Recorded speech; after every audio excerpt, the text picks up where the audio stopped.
Hello hello hello, बैठो बैठो बैठो। कैसे हैं आप सब? चलो बहुत बढ़िया। कल कैसा रहा था? ठीक था? कुछ समझ में आया? आज से हम लोग सीधे अपने सिलेबस पे आएंगे।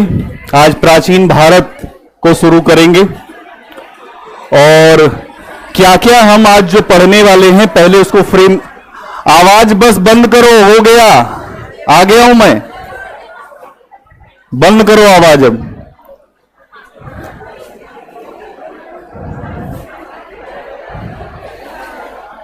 स्पेलिंग सही कर दो, स्पेलिंग।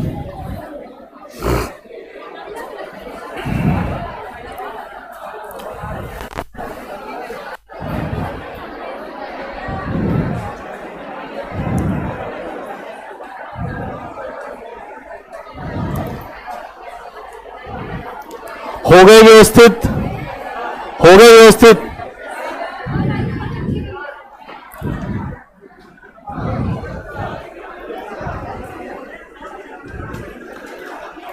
अब हो जाओ कंसंट्रेट थोड़ा। आवाज एकदम करना बंद कर दो। आज आपकी यात्रा शुरू हो रही है। आप एक यान पे बैठने जा रहे हैं। किस पे? यान पे। और उसी यान के सहारे आप जो प्राचीन भारत के इतिहास को समझेंगे, फिर हम मध्यकाल पे जाएंगे, फिर आधुनिक भारत पे जाएंगे। अब आपके जो एग्जाम का स्तर है वो यूपीएससी को टच करता है, तो हमारा स्तर यूपीएससी को टच करता हुआ होगा।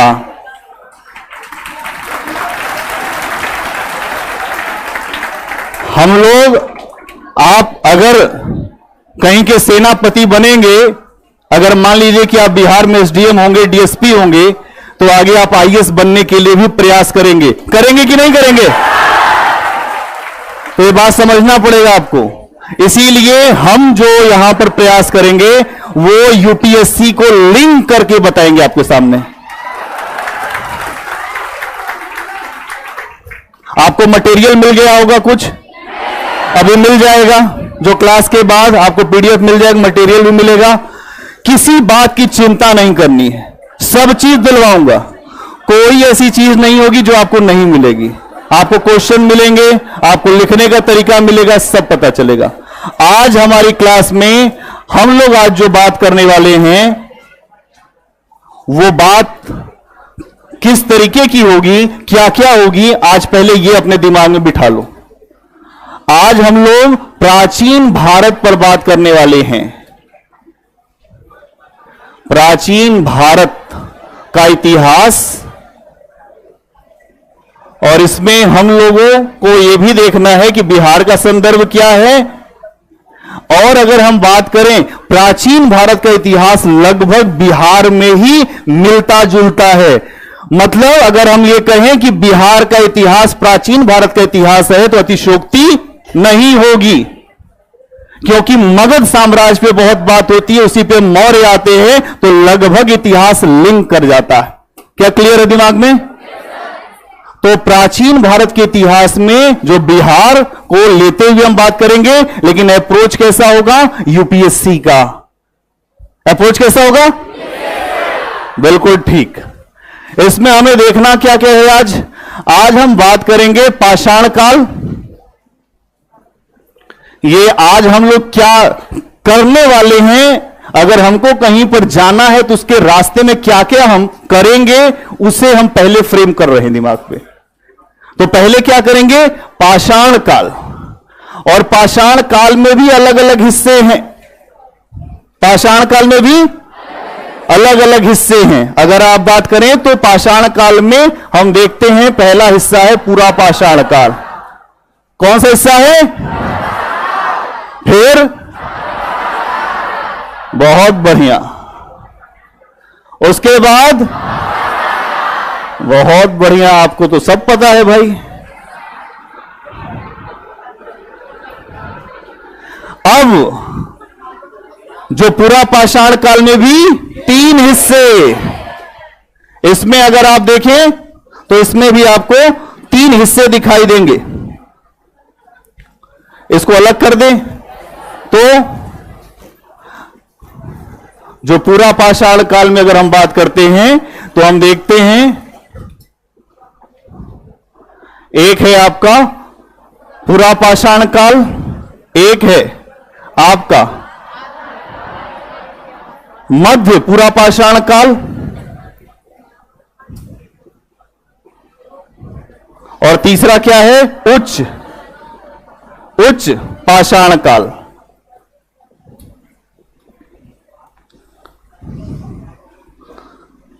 अब दिमाग खुला कुछ? मतलब पाषाण काल में भी 3 हिस्से। अगर हम बात करें पाषाण काल को देखें तो पाषाण काल का समय वो है जब यह धरती बनी, मतलब शुरुआत से लेकर लगभग 10,000 ईसा पूर्व तक जो समय है उसको हम कहते हैं पाषाण काल, पूरा समय। अब इसको अलग अलग बांटेंगे, अभी केवल अपने दिमाग में बिठाओ, एक फ्रेम बिठाते जाओ कि पाषाण काल में भी अलग अलग हिस्से हैं, पूरा पाषाण काल, मध्य पाषाण काल, नव पाषाण काल। इतनी चर्चा करनी है आज, ठीक। इसके बाद हिम्मत आपके पास बचेगी तो ताम्र पाषाण काल पे जाएंगे, ठीक।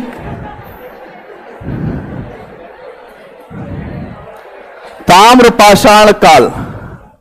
और अगर इसके बाद भी आपके पास कुछ अवसर बचा तो हम लोग बात करेंगे कि जो दक्षिण भारत में महापाषाणिक संस्कृतियां हैं, जहां बड़े बड़े कब्र होते थे, उस पर महापाषाणिक संस्कृतियां, महापाषाणिक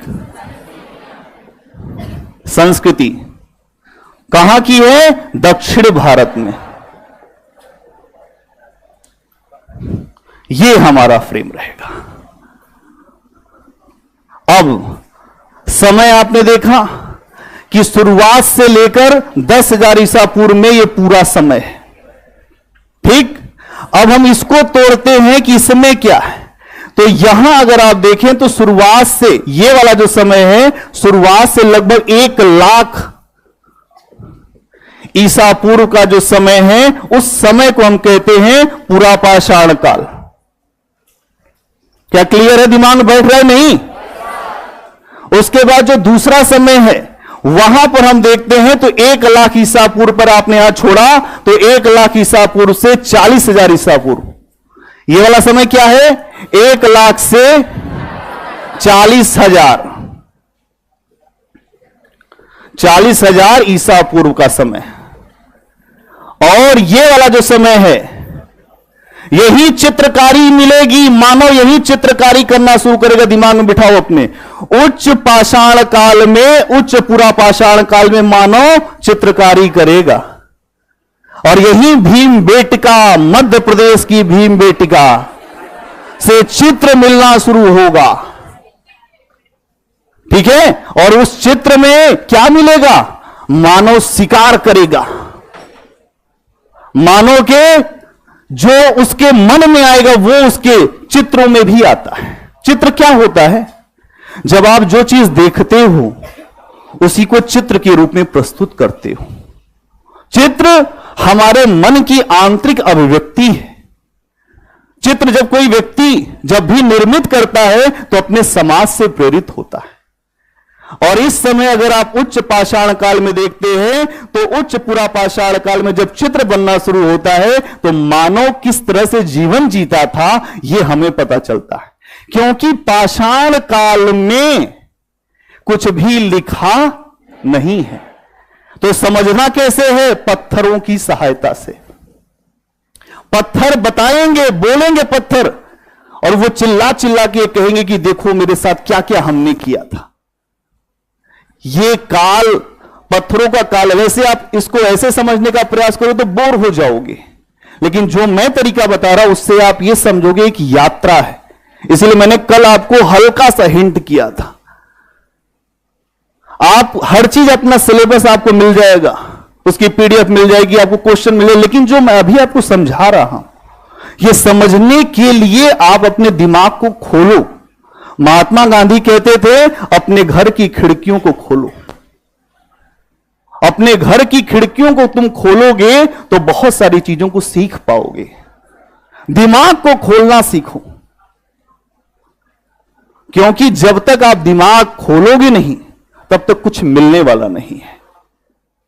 अब यहां पर देख रहे हैं उच्च पाषाण काल। उच्च पाषाण काल का जो समय क्या है, यहां पर आपने 40,000 पे छोड़ा तो 40,000 से लेकर 10,000 ईसा पूर्व का जो समय है वो समय है उच्च पूरा पाषाण काल। क्या समझ में आ गई बात? तो यहां 40,000 से 10,000। अब आ जाइए यहां पर मध्य पाषाण काल पे साहब, आप लोग समझदार हैं।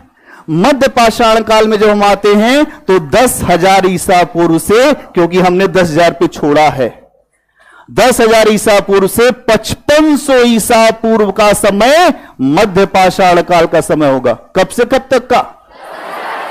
बहुत बढ़िया, बहुत बढ़िया। आप सब तुरंत यही लगता है सीख जाएंगे, कुछ बचेगा नहीं, कुछ बचना नहीं चाहिए, ध्यान रखना, कुछ भी बचेगा नहीं। जो चीज आईएएस में बताई जाती है कुछ भी आपके सामने छुपाएंगे नहीं, सब आपको बता देंगे, कोई चीज बचेगी नहीं। जिसके लिए आप दिल्ली तक की यात्रा करते हो, यात्रा भी आपको नहीं करनी पड़ेगी, हम यही करते ही हैं। वहां हमारे पास जब भी हम समझाएंगे तो आपको एक एक बात क्लियर हो जाएगी। अब हम लोग आगे कहां पर? नव पाषाण काल पे। कहां पे छोड़ा? 5500 पे। और 5500 से 3000 ईसा पूर्व का समय है नव पाषाण काल। 5500 से मानव जीवन बदलता जा रहा है। क्या हो रहा है? मानव जीवन, और बदलने का नाम ही जीवन है। जो जीवन में रुकता है उसका कुछ नहीं होता है, इसलिए चलते रहो, चलते रहो। जो रुका, जब पानी इकट्ठा हो जाता है तो बदबू आने लगती, आती कि नहीं आती? इसीलिए हमेशा सोच बुलंद रखो। सोच जिसकी बुलंद होगी वो समझ पाएगा कि कैसे यहां पर चीजें हुई। अब इस पूरे पाषाण काल का लब्बो लुआब समझो। क्या है लब्बो लुआब इसका? अगले उस पे चले? बहुत बढ़िया। ये तो आपने देखा, पाषाण काल मतलब पत्थर, पत्थर का काल, पत्थर का काल। पत्थर मानव के जीवन में कैसे सहायक रहा? पहला काल अगर हम बात करें कि पूरे पाषाण काल को देखें और इसमें समझें कि पाषाण काल में क्या रहा होगा, मानव का जीवन क्या रहा होगा। मानव इस समय कुछ लिखना पढ़ना तो जानता नहीं, जंगल में रहता है और जीवन के साथ संघर्ष कर रहा है। संघर्ष, जो प्रति संघर्ष, और उनसे जूझते जूझते मानव जो है आगे बढ़ रहा है। तो पहली विशेषता पाषाण काल की यह है कि मानव का कोई लिखित साक्ष्य नहीं है। तो यहीं पे लिख देंगे कि यहां कोई लिखित साक्ष्य नहीं, कट, लिखित साक्ष्य नहीं। फिर दूसरी बात, यहां जो कुछ भी इतिहास में जाना जाएगा वो पत्थरों से जाना जाएगा। तो इतिहास जानने का साधन क्या होगा? पत्थर। अब मानव धीरे धीरे पत्थरों से दोस्ती करेगा, जानवरों के साथ पहले संघर्ष करेगा, और जानवरों के संघर्ष के साथ उसे एक बात समझ में आएगी कि जानवर दोस्त भी हो सकता है। इसीलिए मध्य पाषाण काल में मानव जानवर से दोस्ती करेगा, और पहला जानवर दोस्ती वाला होगा कुत्ता। कौन होगा? बहुत बढ़िया। और आज तक, अरे आप हंस रहे हैं भाई, डॉगी बोल दीजिए। कबीरदास कहते हैं कि मेरा नाम मुतिया है, तो मुतिया नाम का एक जो डॉगी बना लीजिए। तो आप यह समझिए कि जो कुत्ता साथी है, आज भी फोर्स सबसे ज्यादा विश्वास करती है इस जानवर के ऊपर। आप अधिकारी बनेंगे तो पहले वो जाता है अपनी सुरक्षा, अपने जान पर खेल कर यह पता करता है कि वहां बम है कि नहीं है। बड़ा सहयोगी है आपका, और आज से नहीं है, देखिए कब से है, लाखों वर्ष पुराना साथी है हमारा कुत्ता। और बुर्ज होम में कई जगह ऐसा होगा जहां मानव के साथ कुत्ता दफनाया गया है। तो कुत्ता हमारा साथी बहुत पुराना।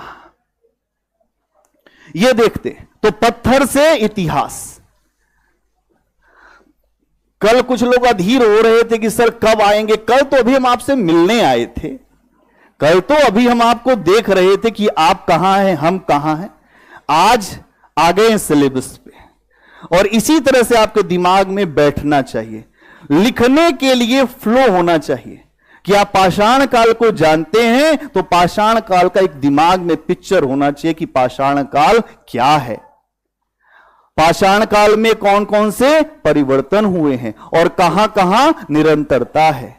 मानो तो वही है ना, मानो तो जो पाषाण काल में चला, जो पूरा पाषाण काल में चला, वही मानो तो आज भी बैठा है। आप लोग भी तो वही हो। यही है निरंतरता और विकास। निरंतरता और विकास को समझ गए तुम, तो इतिहास में कोई ऐसा प्रश्न जो तुमसे न बने ऐसा हो नहीं सकता, हो ही नहीं सकता। कुछ भी कोई पूछ ले, लेकिन दो बात समझनी पड़ेगी, कहां बदलाव हो रहा है। मध्य पाषाण काल में बदलाव हुआ और नव पाषाण काल में, और नव पाषाण काल से ही मानव धीरे धीरे धीरे धीरे आगे चल के ताम्र पाषाण काल में बदला। और ताम्र पाषाण काल में ही मानव के कुछ ऐसे स्थान आए जहां पर कांसे का प्रयोग करने लगा। इसीलिए ताम्र पाषाण काल में ही संकेत मिलने लगे कि एक नई सभ्यता उभरेगी जिसका नाम सिंधु घाटी सभ्यता होगा। क्या दिमाग में कुछ आ रहा है? तो यहां समझना पड़ेगा कि पत्थर से इतिहास। और क्या होगा? जीवन का कोई निश्चित आधार नहीं होगा। जीवन का निश्चित आधार नहीं, निश्चित आधार नहीं है जीवन का। आज आप अभी एक निश्चित आधार में, उस समय मानव के पास कोई निश्चित आधार नहीं। मानव का कब संघर्ष हो जाए जानवर के साथ, वो मार दिया जाए, खाना बदोश है।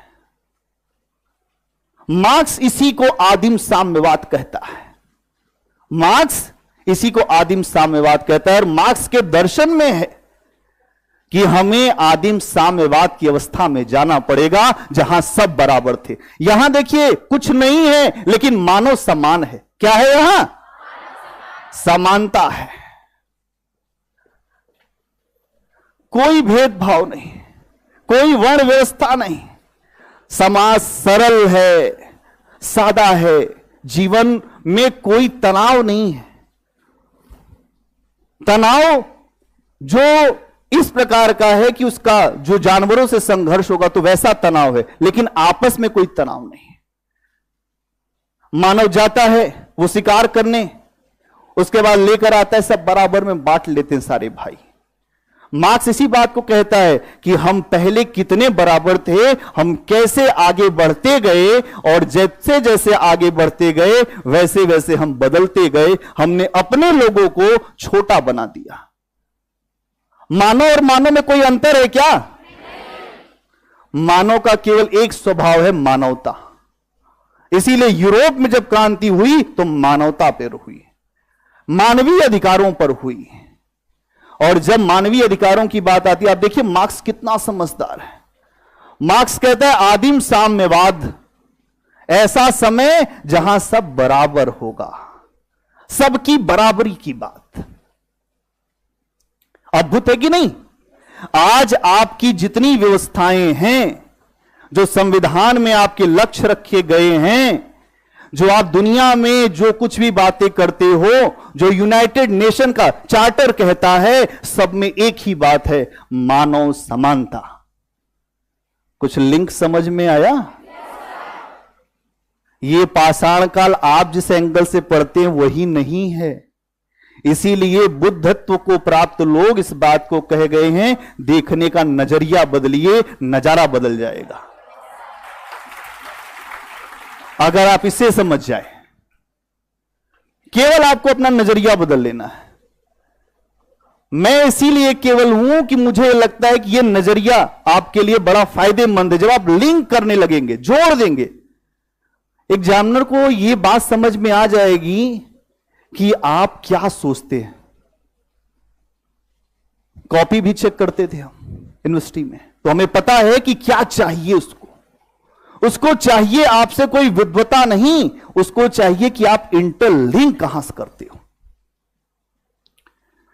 इंटरलिंक करो आप। यह समानता, यह चीज पाषाण काल की बड़ी गहरी विशेषता है। पाषाण काल में यह बहुत बड़ा है। और धीरे धीरे आप देखते हैं कि जब हम विकास की प्रक्रिया में आते हैं तो हम इसको छोड़ते जाते हैं। जब मैं वैदिक काल पे आऊंगा तो आपको समझाऊंगा कि वैदिक काल में, पूर्व वैदिक काल में वर्ण व्यवस्था वैसी नहीं थी। एक व्यक्ति कहता है कि मैं कवि हूं, मेरी माता आटा की चक्की चलाती है और मेरे पिता वैद्य हैं, हम एक ही परिवार में रहकर अलग अलग पेशे को करते हैं। इसका मतलब कर्म पर व्यवस्था थी, ना कि जन्म पर। और अगर आप वास्तव में पूछो तो व्यवस्था कर्म पर ही है, जन्म पर नहीं है। क्यों नहीं है? क्योंकि कर्म ही आपका बहुत महत्वपूर्ण होता है, महान होता है। तो यहां समझना क्या है, इस बात को समझना है। एक हेडिंग बनाओ,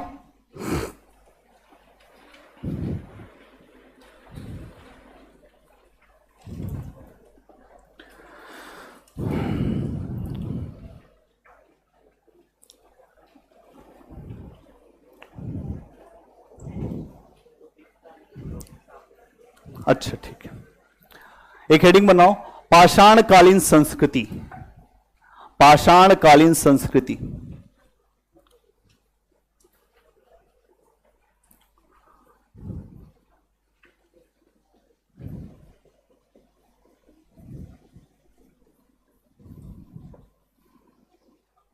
पाषाणकालीन संस्कृति, इसमें लिखिए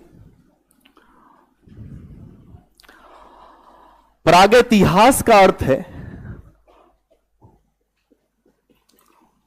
प्रागैतिहास का अर्थ है, प्रागैतिहास का अर्थ है एक ऐसा काल। प्रागैतिहास का अर्थ है एक ऐसा काल जब मानव ने लिपि का आविष्कार नहीं किया था। जब मानव ने लिपि का आविष्कार नहीं किया था, इस काल के मानव की, जब मानव ने लिपि का आविष्कार नहीं किया था, इस काल के मानव की कुछ प्रमुख विशेषताएं हैं। इस काल के मानव की कुछ प्रमुख विशेषताएं हैं, और वहीं पे लगाओ डैश और फिर लिखो 1 2 3। कुछ प्रमुख विशेषताएं हैं। पहला, इनके पास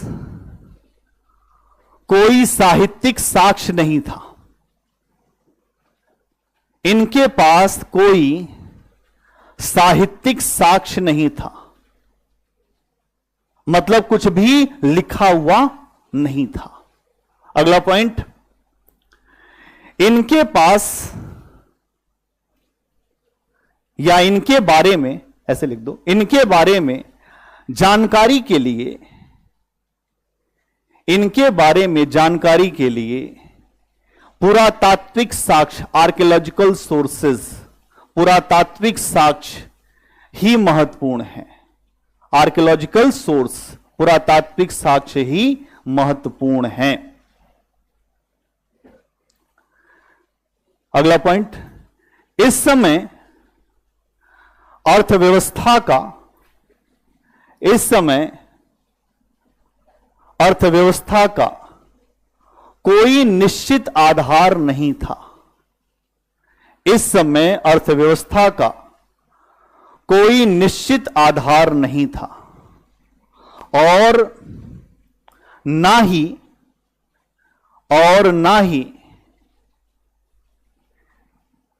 स्थायी कृषि की व्यवस्था थी और ना ही स्थायी एक फिक्स एग्रीकल्चर का पैटर्न नहीं है, ना ही स्थायी कृषि की व्यवस्था थी, स्थायी कृषि की व्यवस्था थी। अब अगली हेडिंग बनाइए, निम्न पुरा पाषाण काल। निम्न पुरा पाषाण काल। तो समय क्या है बताओ? वो शुरुआत से लेकर, बोल नहीं रहे हो भाई तुम लोग, 1,00,000 बोल दो तभी दिमाग में रहेगा। शुरुआत से, हां, नहीं बोलोगे तो काम नहीं चलेगा। शुरुआत से 1,00,000 ईसा पूर्व, इसमें लिख दीजिए कुछ बातें। इस काल में सबसे पहले स्थल, इस काल में सबसे पहले स्थल सिंधु घाटी की सहायक, इस काल में सबसे पहले स्थल सिंधु घाटी की सहायक सोहन नदी के आसपास से मिले। सिंधु घाटी की सहायक सोहन नदी के आसपास मिले। आप मैप देख लेना, ठीक है। सिंधु नदी जो है उसकी सहायक सोहन नदी घाटी के आसपास मिले, इसलिए सोहन नदी के आसपास मिले, इसलिए इसे सोहन संस्कृति भी कहते हैं। इसलिए इसे सोहन संस्कृति भी कहते हैं। सोहन कल्चर, कौन सा कल्चर? सोहन कल्चर, इसे सोहन संस्कृति भी कहते हैं। इसमें लिखिए, इस संस्कृति में पत्थरों के अलग अलग उपकरण मिलते हैं। इस संस्कृति में पत्थरों के अलग अलग उपकरण मिलते हैं, जैसे पेबुल, ये पत्थर के रूप हैं। पेबुल, चापर और चॉपिंग। पेबुल, चापर और चॉपिंग, हां, ये उपकरण है पत्थर के। इस पे प्रश्न आ सकता है कि पेबुल, चापर और चॉपिंग उपकरण कहां से मिलते हैं? तो सोहन, जो पहली अवस्था है निम्न पुरा पाषाण काल की, है ना। पेबुल, चॉपर और चॉपिंग। चॉपर चॉपिंग क्या होता है? जब आप देखो जो प्याज काटते हो ना, चॉप करते हो, वही उपकरण। उलझना नहीं है किसी चीज में। जो पेबुल क्या होता है? ऐसे करके पत्थर होता है। पत्थरों के ही रूप हैं, अलग अलग रूप हैं पत्थरों के। पेबुल, चॉपर और चॉपिंग। इतनी बात जाननी है कि इस समय जो निम्न पुरा पाषाण काल है, वहां पत्थर के जो उपकरण हैं उन्हें पेबुल, चॉपर, चॉपिंग उपकरणों वाला संस्कृति भी कहते हैं। क्या दिमाग में बैठ रहा है? बोलो। ठीक है, आगे लिखिए, मध्य पुरा पाषाण काल।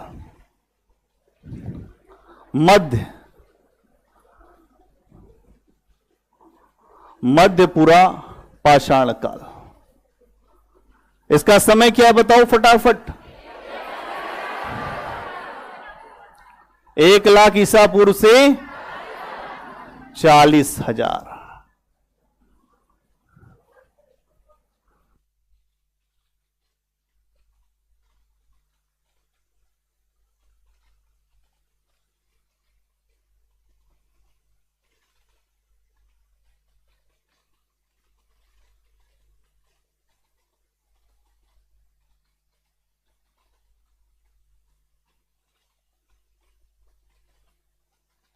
और धीरे धीरे लिखवाएं।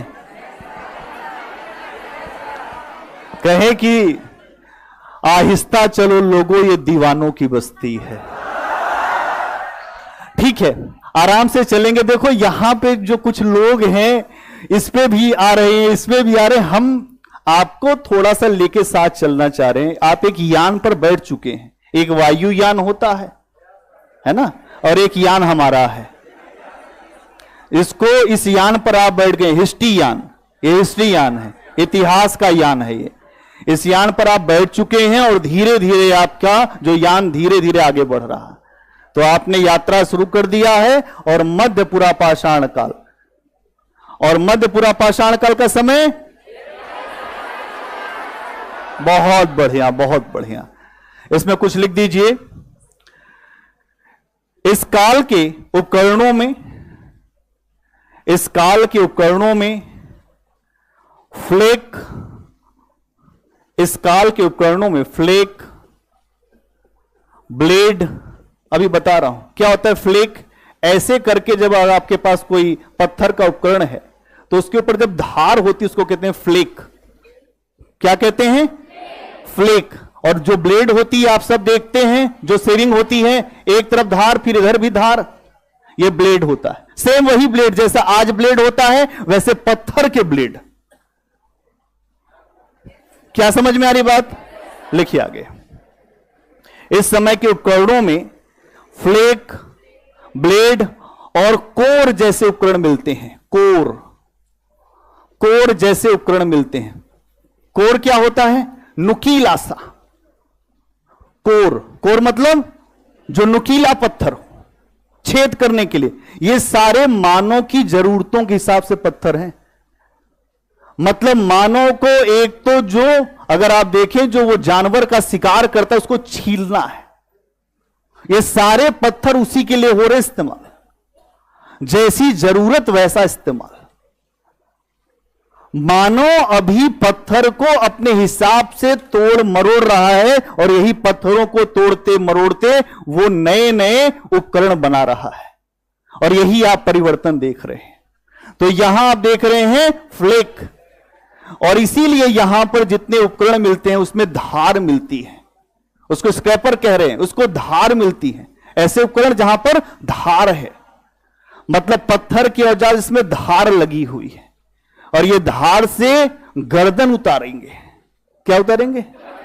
हां। और यही आप देखेंगे जब जो बलबन के यहां जाएंगे तो बलबन एक बात कहता है अपने अंगरक्षकों के साथ, क्योंकि बलबन जो है निम्न कुल में उत्पन्न हुआ था, है ना। वो तुर्के चालीसा से आता था। इल्तुतमिश के द्वारा एक व्यवस्था बनाई गई थी तुर्के चालीसा, और उसी व्यवस्था से बलबन आता था। बलबन खुद एक दास था, लेकिन जब बलबन आगे आया तो उसने कहा कि तलवार खुला रखो और किसी को हंसना नहीं हमारे दरबार में। अगर हंसोगे तो गर्दन उतर जाएगी। इसीलिए उसने लौह और रक्त की नीति, आयरन एंड ब्लड। अब यहां समझिए यहां पर कैसे हथियार है, पत्थर के, वो भी धारदार। आएंगे, बलबन बड़ा ही इंटरेस्टिंग व्यक्ति है, उस पर चर्चा बीच बीच में हम आते रहेंगे। अभी आप यहां पे रहिए। इसमें आगे लिख दीजिए, क्या लिखा? जैसे उपकरण मिलते हैं। इसीलिए इसे फलक संस्कृति भी कहते हैं। फलक, इसीलिए इसे फलक संस्कृति, मतलब धार पर चलना। फलक संस्कृति का मतलब क्या है? ऐसे हथियार जहां पर धारदार हथियार बनते हो, इसीलिए इसको फलक संस्कृति भी कहते हैं। अगर आपके सामने प्रश्न आ जाए कि फलक संस्कृति किस काल को कहते हैं, तो मध्यपुरा पाषाण। आपने एक जो बड़ा अच्छा गाना है अगर जो सुना हो कि फलक पर आ, तो धारदार, ये रास्ता आसान नहीं है, धार पे चलने का है। ये इश्क नहीं आसान, बस इतना समझ लीजिए, एक आग का दरिया है और डूब के जाना है पार। मतलब आग का दरिया ही समझिए इसे। तो फलक संस्कृति है ये। ठीक है, चलिए, बहुत बढ़िया। अगला पॉइंट बनाओ। इस काल के, अगला पॉइंट हो गया, हंस लिया आपने। इस काल के, अगला पॉइंट इसी में, इस काल के पत्थर के उपकरण, इस काल के पत्थर के उपकरण क्वार्टजाइट पत्थर से बनाए गए हैं। क्वार्टजाइट पत्थर। अब यह भी प्रश्न आपके सामने आ सकता है, आ जाए तो आश्चर्य मत करिएगा। इस काल के पत्थर के उपकरण क्वार्टजाइट, यह पत्थरों का ही प्रकार है, चमकीला सा है थोड़ा। क्वार्टजाइट, क्वार्टजाइट पत्थरों से बनाते थे। ठीक है, क्वार्टजाइट पत्थरों से बनाते थे। अगला पॉइंट, मध्य पाषाण काल के, मध्य पाषाण काल के अलग अलग क्षेत्र भारत में मिलते हैं। मध्य पाषाण काल के अलग अलग क्षेत्र भारत में मिलते हैं, अलग अलग क्षेत्र भारत में मिलते हैं। जैसे महाराष्ट्र का निवास क्षेत्र, जैसे महाराष्ट्र का निवास, महाराष्ट्र का निवास क्षेत्र। अब ये मध्य पाषाण काल के स्थल हैं, महाराष्ट्र का निवास क्षेत्र। और झारखंड का सिंह भूमि क्षेत्र। अब झारखंड बिहार का हिस्सा था, प्रश्न आ जाएगा। झारखंड का सिंह भूमि क्षेत्र।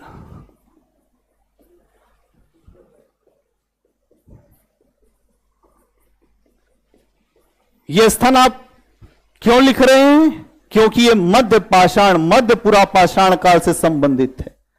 और उत्तर प्रदेश का एक स्थान है, उत्तर प्रदेश का एक स्थान है। अगर आप देखें तो चकिया, उत्तर प्रदेश का चकिया, उत्तर प्रदेश का चकिया क्षेत्र। चकिया कहां है? बनारस के पास है, चंदौली के पास है ना, चकिया क्षेत्र। इसके अलावा मध्य प्रदेश की भीमबेटका, मध्य प्रदेश के भीमबेटका क्षेत्र में, भीमबेटका।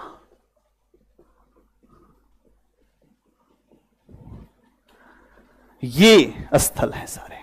अब प्रश्न आपके सामने आ जाए तो आराम से मार देना, बस कल इसको तैयार रखो दिमाग में कि ये मध्य पुरा पाषाण काल से संबंधित क्षेत्र हैं जहां पर अलग अलग प्रकार के उपकरण मिलते हैं। इस पूरे सांस्कृतिक रूप को हम फलक संस्कृति क्या कहते हैं? बहुत बढ़िया। अगला पॉइंट बनाइए, उच्च पुरा पाषाण काल। उच्च पुरा पाषाण काल।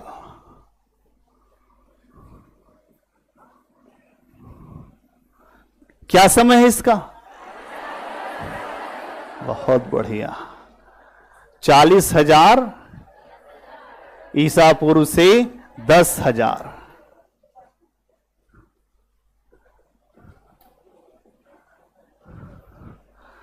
चालीस 40,000 से 10,000 ईसा पूर्व का समय है उच्च पुरा पाषाण काल। उच्च पुरा पाषाण काल का मतलब क्या है? Higher stone age. हायर जो पुरा पाषाण काल का जो स्थल है उसको क्या कहेंगे? उच्च पुरा पाषाण काल। इसमें एक दो बातें लिख दो। इस काल के सबसे प्रमुख उपकरण, इस काल के सबसे प्रमुख उपकरण ब्लेड के रूप में हमें प्राप्त होते हैं। ब्लेड के रूप में हमें प्राप्त होते हैं। इस काल के प्रमुख उपकरण हमें ब्लेड के रूप में, मतलब ब्लेड कैसा होता है? दोनों तरफ से इसमें धार। इसीलिए इसे ब्लेड संस्कृति भी कहते हैं। इसीलिए आगे लिखो, इसीलिए आगे इसी में लिख दो भैया, इसीलिए इस सांस्कृतिक रूप को ब्लेड संस्कृति भी कहा जाता है। इसलिए इस सांस्कृतिक रूप को ब्लेड संस्कृति भी कहा जाता है। ब्लेड संस्कृति भी कहा जाता है। ठीक है। अब इसके प्रमुख स्थल कहां कहां हैं? तो इसमें प्रमुख स्थल हैं सोन घाटी। कहां है? सोन घाटी। अगर आपसे अब यह पूछे कि सोन घाटी किस लिए प्रसिद्ध है, तो उच्च पुरापाषाण काल। कहां है? मध्य प्रदेश। कहां है? मध्य प्रदेश। इसके अलावा अगर हम देखें और कौन से स्थल हैं यहां पर, तो आप देखते हैं सिंह भूमि। सिंह भूमि कहां है? झारखंड।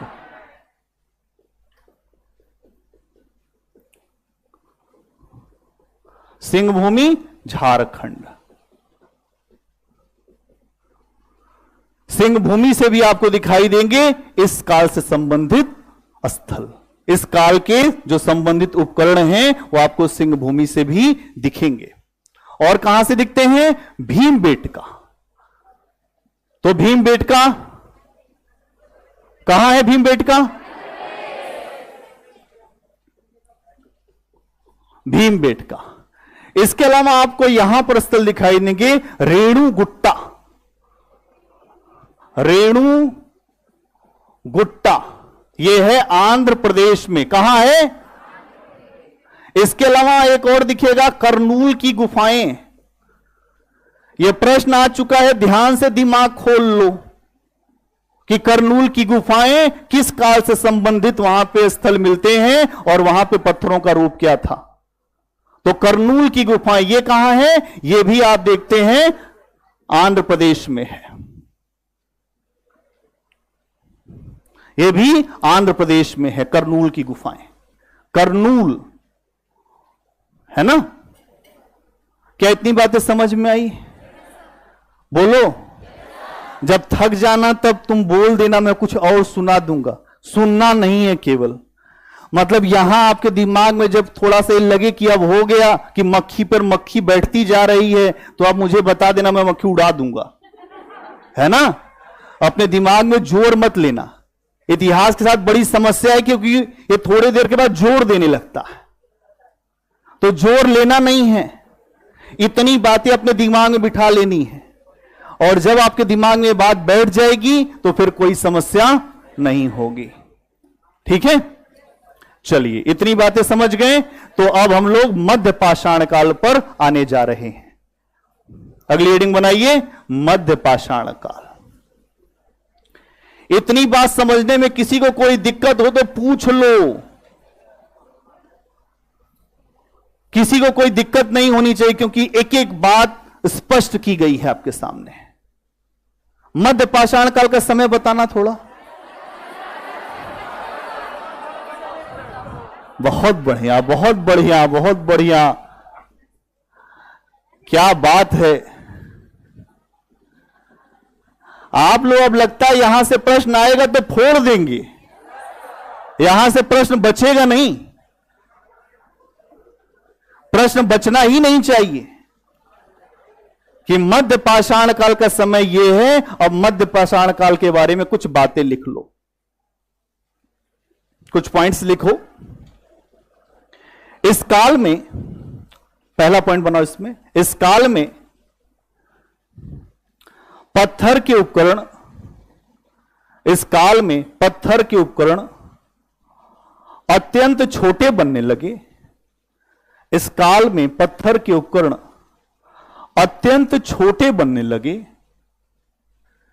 इस काल में पत्थर के उपकरण अत्यंत छोटे बनने लगे। इसीलिए इसे माइक्रोलिथ भी कहा गया है। इसीलिए इसे माइक्रोलिथ, इसीलिए इसे माइक्रोलिथ भी कहा गया है। मतलब माइक्रोलिथ मतलब छोटे स्तर पे पत्थर के उपकरण बनाने लगे, क्योंकि अब दूर से भी इनको फेंक कर मारना है। क्या करना है? हां, कि मतलब ऐसे भी पत्थर के उपकरण चाहिए, क्योंकि जब ये जानवर का शिकार करने जाते थे तो उनका ये जब आगे बढ़ते थे तो ये भी घायल हो जाते थे, और अपने घायल होने से बचने के लिए इन्होंने पत्थर के वो औजार बनाए जो दूर से फेंक कर मारते और वहां जानवर वहीं गिर जाए। क्या बात समझ में आ रही है? तो माइक्रोलिथ उपकरण बनने लगे, छोटे छोटे उपकरण भी बनाने का प्रयास होने लगा। इसीलिए मध्य पाषाण काल में पत्थरों के छोटे औजार बने जिनको माइक्रोलिथ कहते हैं। अगला पॉइंट लिखो। ऐसे उपकरणों की सबसे पहले खोज, ऐसे उपकरणों की सबसे पहले खोज विंध्य क्षेत्र से हुई। ऐसे उपकरणों की सबसे पहले खोज विंध्य क्षेत्र, जो विंध्य पर्वतमाला है, विंध्य क्षेत्र है, विंध्य क्षेत्र से हुई, जिसे C.L. कार्लाइल ने खोजा था। C.L.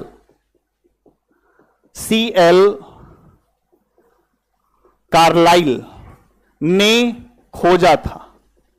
अब आपके सामने एक प्रश्न आ गया कि इस समय के ये जो उपकरण है मध्य पाषाण काल के, इसे ढूंढने वाला कौन है? तो C.L. कार्लाइल।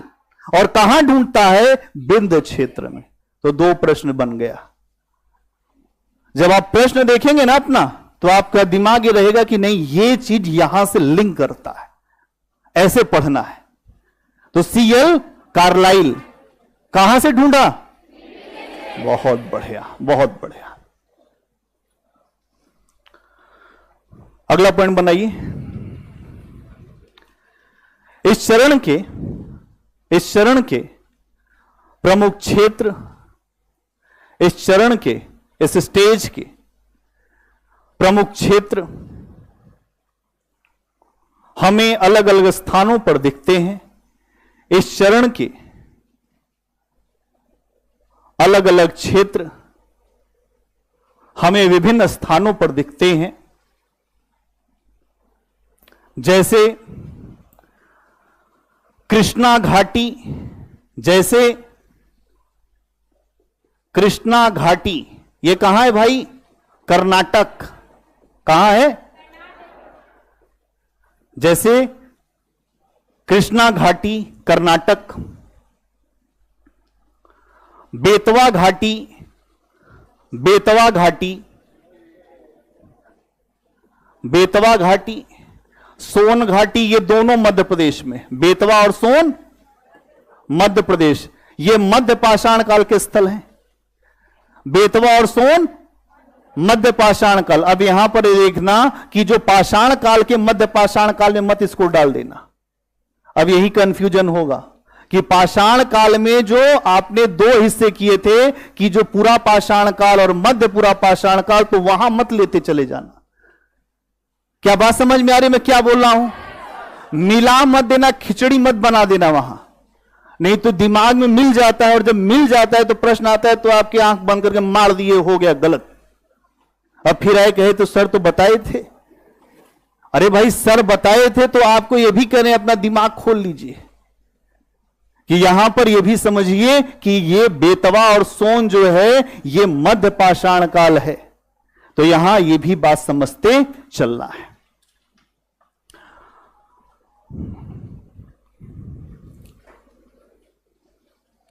और आगे लिखिए इसी में, और नेवासा क्षेत्र प्रसिद्ध है। नेवासा क्षेत्र, नेवासा क्षेत्र प्रसिद्ध है। कहां है ये? कहां है? बोलो भाई। महाराष्ट्र। नेवासा क्षेत्र में भी मध्य पाषाण काल के स्थल मिलते हैं। अब मैं 3 बातें आपको लिखाने जा रहा हूं, इसके बाद वहां से प्रश्न बार बार आए हैं तो वहीं अंडरलाइन करके स्केच लगाओगा कि तुम पढ़ लेना। अगला पॉइंट बनाओ। आदमगढ़ और बागौर से, आदमगढ़ और बागौर से, आदमगढ़ और बागौर से। आदमगढ़ कहां है? एमपी। एमपी में कहां है? और ये कहां है? राजस्थान। आदमगढ़ और बागौर से पशुपालन के सबसे पहले साक्ष्य मिलते हैं। पशुपालन के सबसे पहले साक्ष्य मिलते हैं। फर्स्ट एविडेंस, पशुपालन के सबसे पहले साक्ष्य मिलते हैं। इसी काल में पशुपालन के सबसे पहले साक्ष्य मिलते हैं। इसी काल में सबसे पहले, इसी काल में सबसे पहले मानव ने कुत्ते को अपना पालतू जानवर बनाया। इसी काल में मानव ने सबसे पहले कुत्ते को अपना पालतू जानवर बनाया। ठीक है, अंडरलाइन कर लो। ये प्रश्न आया है, फिर आ जाएगा, तो आश्चर्य नहीं है। अगला पॉइंट,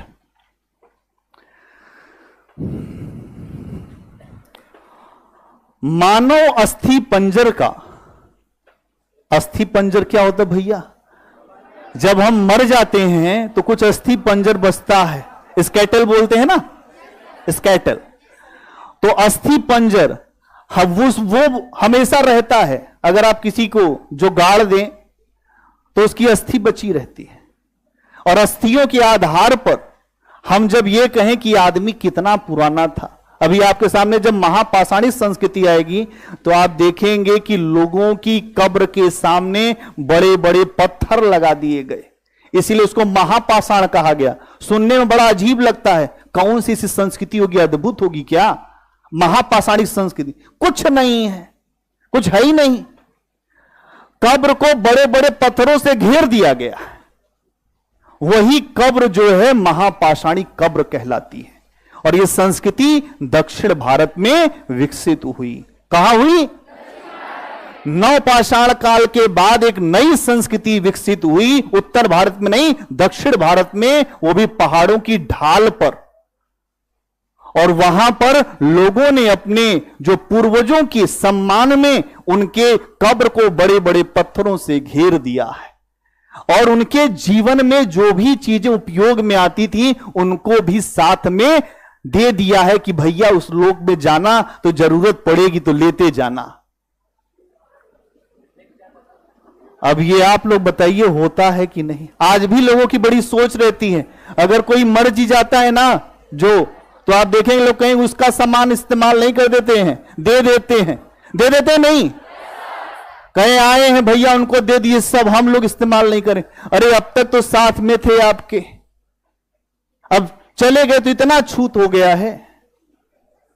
लोग बड़ा छूत मनाते अपने लोगों से, बड़ी दुनिया का अलग नियम है भाई। जिससे इतना प्रेम करते हैं उसको देखना नहीं चाहते। थोड़ी देर के बाद अगर कोई मर जी जाता है तो आप देखेंगे वहां थोड़ी देर तक लोग रोते हैं, फिर एक आदमी वृद्ध आता कहता है ऐसा करो भैया रो मत, चलो अब आगे की तैयारी। कोई किसी का नहीं है इस दुनिया में। कबीर इसीलिए मेरे बड़े जो पसंदीदा है, मैं उनको बड़ा पसंद करता हूं। कहते हैं कि इस दुनिया में कोई किसी का नहीं है, सब अपने मतलब के हैं। दुनिया जो है अपने मतलब में चलती है। और ये कहते हैं अपने आप को बेहतर करो, अपने जीवन को बेहतर करो। कबीर कहते हैं सुखिया सब संसार है, खाए और सोए। पूरी दुनिया जो सुखी है, मस्त चल रही है, लेकिन जैसे कोई मर जाता है तो एकदम दुखी हो जाती। सुखिया सब संसार है, खाए और सोए, दुखिया दास कबीर है, जागे और रोए। तो यहां समझना पड़ेगा आपको कि किस तरीके से चीजें बदल रही हैं। मानव अस्थि पंजर आ रहे हैं, और मानव अस्थि पंजर का मतलब यह हुआ कि मध्य पाषाण काल से ही मानव के अवशेष मिलना शुरू होते हैं। क्या दिमाग में बात बैठी कि मध्य पाषाण काल से पहली बार मानव के अवशेष की जानकारी मिल रही है? अगला पॉइंट बनाओ। इसको लिख लिया? मानव अस्थि पंजर लिख लिया? हाँ ठीक है। मानव अस्थि पंजर का पहला साक्ष्य, मानव अस्थि पंजर का पहला साक्ष्य उत्तर प्रदेश के सराय नाहर राय, सराय नाहर राय, उत्तर प्रदेश के सराय नाहर राय और महदहा,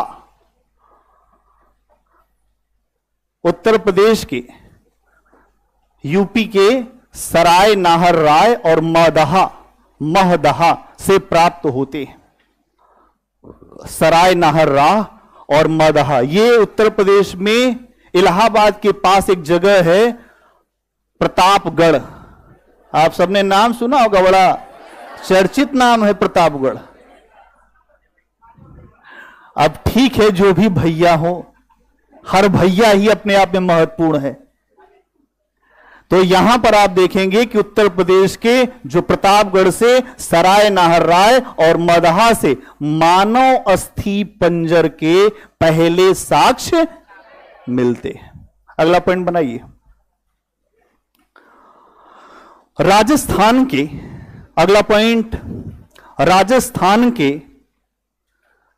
सांभर झील से, ये इंपॉर्टेंट सारे पॉइंट हैं, ये प्रश्न आएंगे, दिमाग में रख लो। राजस्थान के सांभर झील के आसपास के निक्षेपों से,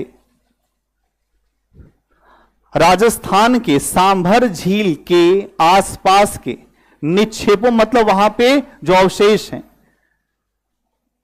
सांभर झील के आसपास के निक्षेपों से हमें विश्व के सबसे पुराने, हमें विश्व के सबसे पुराने वृक्षारोपण का साक्ष्य मिलता है। विश्व के सबसे पुराने वृक्षारोपण, मतलब वृक्ष का सबसे पहला रोपने का प्रयास भारत में हुआ, सांभर झील के पास राजस्थान में। विश्व में सबसे पहले वृक्षारोपण का प्रयास सांभर झील में हुआ। कहां हुआ? बोलो एक बार तेजी से। सांभर झील में हुआ। विश्व का सबसे पहला प्रमाण है कि जो वृक्षारोपण करने का, वृक्ष को रोपने का, आप जब भी कोई पौधा लगाते हैं तो उसके लिए रोपणाई करते हैं, उसको रोपते हैं। तो वृक्षारोपण का पहला साक्ष्य सांभर झील। बहुत बढ़िया। अगला पॉइंट बनाइए, नवपाषाण काल।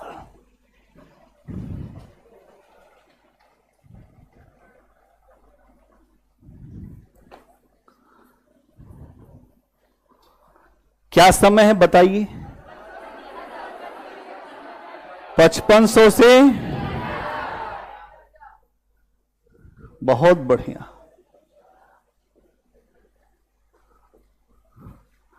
5500 से 3000 ईसा पूर्व का समय नवपाषाण काल का है। नवपाषाण काल, नव लिखा है यहां। नव मतलब क्या है? नया। पाषाण में और भी नया। यहां मानो अब थोड़ा स्मार्ट हो गया है। क्या हो गया है? हाँ, अब स्मार्ट हो गया है तो ये समझ गया है कि अपना जो जानवर भी दोस्त है, खेती भी करना हम जान गए हैं। अब हम धीरे धीरे व्यवस्थित हो जाएं तो अच्छा रहेगा। और अब वो अपने जीवन में कुछ बदलाव करना चाहता है, उसके बदलाव को हम समझें। नव शब्द जब भी लगता है तो आप हमेशा कुछ नवीनता प्राप्त करना चाहते हैं। हर इंसान कुछ नया करना चाहता है। अगर आप देखें तो यहां मानो क्या नया करता है, क्या बदलाव करता है? क्या करता है?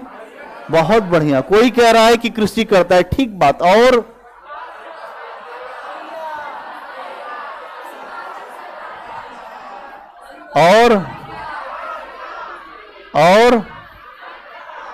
आग का बड़े पैमाने पर प्रयोग।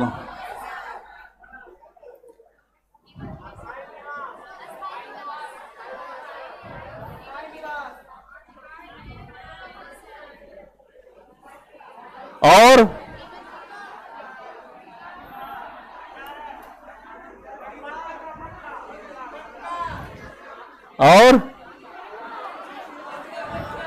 आप सब ज्ञानी हैं, आप सब ज्ञानी लोग हैं।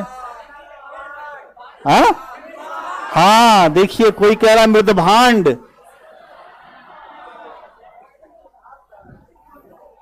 और अच्छा फैमिली। अरे भाई फैमिली तो, परिवार तो धीरे धीरे आएगा ही, क्यों चिंता कर रहे हैं? अभी परिवार पे इतना जल्दी क्यों है भैया? जो लोग हैं परिवार के चक्कर में, उनसे पूछिए आप, दोनों ही जगह एक ही बात मिलेगी, एक ही दर्द है सबका। सभी नशे संसार के उतर जात प्रभात, जितने भी नशे हैं दुनिया के सब उतर जाते हैं सुबह। और नाम खुमारी नान का चढ़ी रहे दिन रात। तो नाम में कुछ मजा है, ये जो आप कहते हैं ना, ये दुनिया में बड़ा कुछ है। लेकिन अभी आप, जब हम लोग आएंगे एक बार, जब भक्ति मोमेंट आपको बताऊंगा, तो सूफियों के यहां इश्क जो है एक महिला से है, वो महिला खुदा के रूप में है। मैं बताऊंगा आपको उस समय। आप इस दुनिया को समझिए, ये दुनिया में जो कुछ भी है ईश्वर का बनाया हुआ एक व्यवस्था चक्र है। इस व्यवस्था चक्र में आपको सब कुछ बड़ा अच्छा लगता है। जब तक बच्चा आग को छूता नहीं है, उसको पता नहीं चलता आग से हाथ जलता है। कितना भी कोई समझा दे कि भैया वहां मत जाना, वो मानेगा नहीं।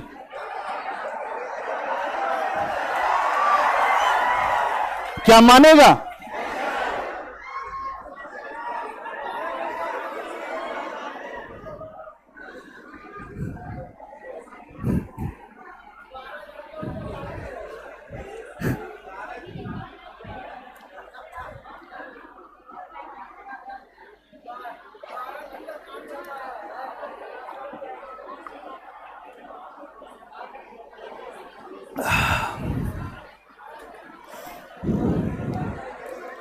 बस करो, आ जाओ।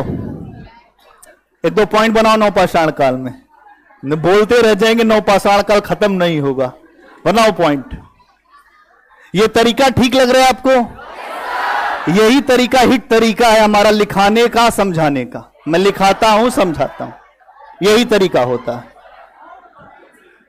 चलिए अगला पॉइंट बनाइए इसमें। नवपाषाण काल में पॉइंट बनाओ।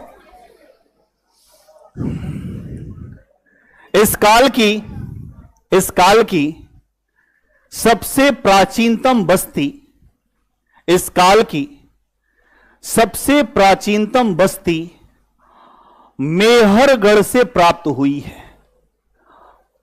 मेहरगढ़ कहां है ये? बलूचिस्तान। बलूचिस्तान में बड़ा आंदोलन चल रहा है भाई, बलूच लोगों का।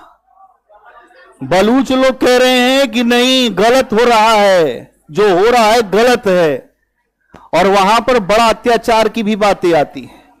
तो भारत हमेशा समर्थन करता है इन लोगों का। तो मेहरगढ़ जो है, वहां से आप देखते हैं इसके साक्ष्य मिलते हैं। ये 7000 लगभग ईसा पूर्व का है। ये 7000 ईसा पूर्व का ये साक्ष्य है जो मेहरगढ़ से मिलता है। क्या लिखा आपने? मेहरगढ़ से प्राप्त होता है। अगला पॉइंट बनाइए। इस काल के प्रमुख स्थल बेलन घाटी। इस काल के प्रमुख स्थल बेलन घाटी। बेलन घाटी उत्तर प्रदेश कहां है? और यह जगह है इस समय इलाहाबाद। कहां है? बड़ी अद्भुत जगह है भाई इलाहाबाद, बड़ी अद्भुत जगह इलाहाबाद है। अकबर का किला देख लेंगे तो आपका दिमाग खुश हो जाएगा।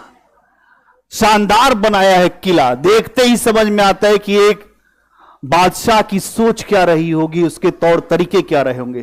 पढ़ा लिखा नहीं है अकबर, अशिक्षित व्यक्ति है, लेकिन जब बात बताता है तो पढ़े लिखों के कान काट लेता है। क्या करता है? इसीलिए अनुभव बड़ा महत्वपूर्ण होता है। अनुभव को समझना पड़ेगा। जो गांव के लोग होते हैं ना, वो अनुभवी होते हैं। आप उनको जाके एक भी कहानी बताएंगे, वो मानेंगे नहीं आपकी बात। कहेंगे हम जानते, हमको तुम सिखा रहे हो। ये बाल ऐसे ही नहीं सफेद हुआ है, ये अनुभव की चाशनी में सफेद हुआ है। तो अपने आप, मतलब अगर आप समझें तो उनके जीवन में ये सब चीजें रहती हैं। तो आप देख रहे हैं कि बेलन घाटी, उत्तर प्रदेश, इलाहाबाद। अगला पॉइंट इसी में, रेणुगुट्टा, बेलन घाटी, इलाहाबाद। यह स्थल है नौपाषाण काल का। बेलन घाटी कहां पे है? इलाहाबाद। उसी में आगे कर दीजिए, रेणुगुट्टा, रेणुगुट्टा, यह नाम आ चुका है सब आपके सामने। रेणुगुट्टा, आंध्र प्रदेश, रेणुगुट्टा। फिर है सोन घाटी। सोन घाटी बार बार आ रहा है, तो अगर कुछ न समझ में आए तो एक बार आप इसको मार देंगे ना, सोन घाटी, तो ठीक हो जाएगा। अगर याद नहीं आ रहा है, कंफ्यूज हो गए, तो सोन घाटी पे चले जाइएगा। अब भाई देखो, अब हमेशा मत कर देना, पहले याद कर लो। इमरजेंसी लैंडिंग बता रहे हैं, जब हवाई जहाज इमरजेंसी में लैंड करता है तो फिर यह मामला बनता है। सोन घाटी, तो सोन घाटी कहां है? मध्य प्रदेश। आदि, अगला पॉइंट बनाइए, आदि कर दीजिए बस। अगला पॉइंट, इस काल में हमें बुर्ज होम और गुफ कराल कहां है? खूब सुनते हैं आप, बुर्ज होम और गुफ कराल। अभी G20 की वहां पर एक मीटिंग भी हो रही है ना? तो यहां इस बात को समझिए, बुर्ज होम और गुफ कराल।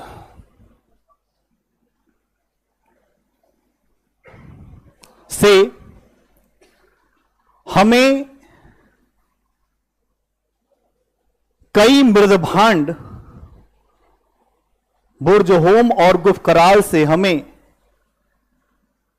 कई मृदभांड प्राप्त होते हैं। कई मृदभांड प्राप्त होते हैं। मृदभांड मतलब मिट्टी के बर्तन, मृदभांड प्राप्त होते हैं और गर्तावास के साक्ष्य मिलते हैं। गर्तावास ये है भैया जो गड्ढा, इसी में आदमी इसी के अंदर रहता है, ऊपर से एक हिस्से को ऊपर रख लेगा, अंदर रहता है, जो गड्ढे के अंदर रहता है, गर्तावास। लोग कहते हैं अब कितना गर्त में जाओगे, नहीं कहते कि अब कितना गर्त में जाओगे, नीचे धसोगे। तो जो गुफ कराल है और बुर्ज होम है, वहां पर गर्तावास का साक्ष्य मिलता है। गड्ढे में लोग रहते हैं, क्यों? क्योंकि उससे सुरक्षा रहती है, यह नहीं पता चलता कि कोई यहां बैठा है, अंदर छुप गए। तो गर्तावास के साक्ष्य प्राप्त होते हैं। ठीक है, आगे लिखिए। इसके अलावा हड्डी के उपकरण, इसके अलावा हड्डी के उपकरण भी हमें यहां से प्राप्त होते हैं। हड्डी के उपकरण भी हमें यहां से प्राप्त होते हैं। हड्डी के उपकरण भी हमें यहां से प्राप्त होते हैं। तो बुर्ज होम और गुफ कराल से क्या क्या मिला? एक तो गर्तावास, फिर हड्डी के उपकरण, है ना, जो मृदभांड, ये सारी चीजें। तो हड्डी के उपकरण,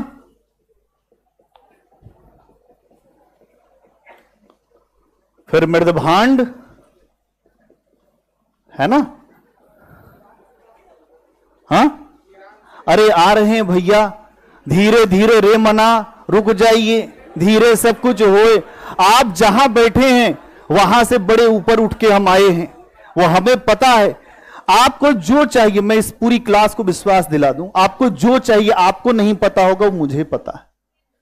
कोई चीज छोड़ूंगा नहीं, इसीलिए मैंने पहले ही आपको बता दिया, कुछ नहीं छोड़ूंगा। कुछ स्पेशल मटेरियल वो आपको मैं ऑलरेडी अभी जो आपकी होगी क्लास आपको मिल जाएगा, जो बिहार पे बहुत स्पेसिफिक है, वो आपको वहीं पे पढ़ के उसमें कुछ प्रश्न भी मिलेंगे, वही मान लेना है टिक। क्या हुआ?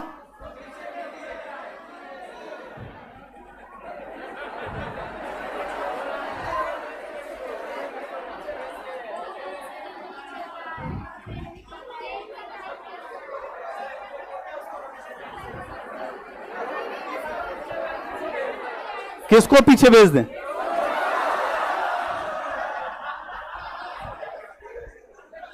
अरे रहने दो भाई, इतना बड़ा अपराध नहीं है। ईसा मसीह को देखो, ईसा मसीह को फांसी चढ़ा दिए तो जानते हो क्या बोले ईसा? ईसा बोले इन्हें माफ कर दो, ये नहीं जानते क्या कर रहे। हमेशा क्षमा का भाव रखो। बुद्ध ने क्षमा किया इसलिए बुद्ध बुद्ध हैं। महावीर क्षमा करते हैं इसलिए महावीर महावीर है। मत चिंता करो, ठीक है, अच्छा बोल रहा है, नहीं गलत बोल रहा। अगला पॉइंट बनाओ चिरांद के ऊपर। अगला पॉइंट बनाओ चिरांद। चिरांद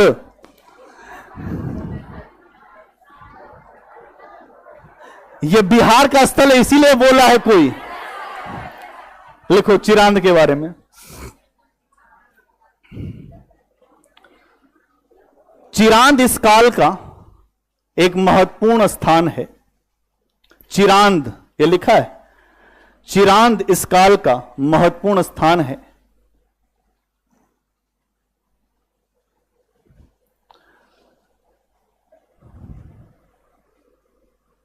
जो बिहार में स्थित है। यहां बड़ी मात्रा में हड्डी के उपकरण मिले हैं। अंडरलाइन कर देना, यहां बड़ी मात्रा में हड्डी के उपकरण मिले हैं। यहां बड़ी मात्रा में हड्डी के उपकरण मिले हैं। ये हड्डी के उपकरण मुख्यतः हिरण की सींगों से बनाए गए। प्रश्न आया हुआ है। ये हड्डी के उपकरण मुख्यतः हिरण की सींगों से निर्मित हैं।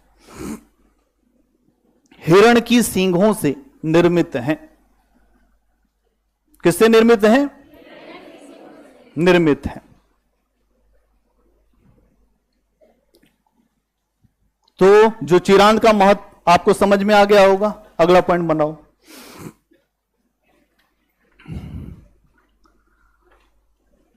इस काल का अगला पॉइंट, इस काल का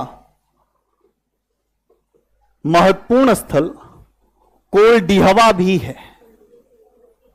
इस काल का महत्वपूर्ण स्थल कोलडिहवा भी है।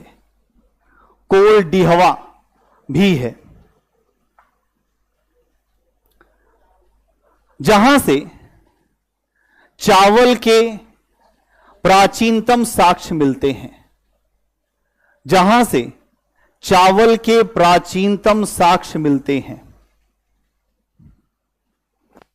कोलडिहवा उत्तर प्रदेश में है, इलाहाबाद के पास।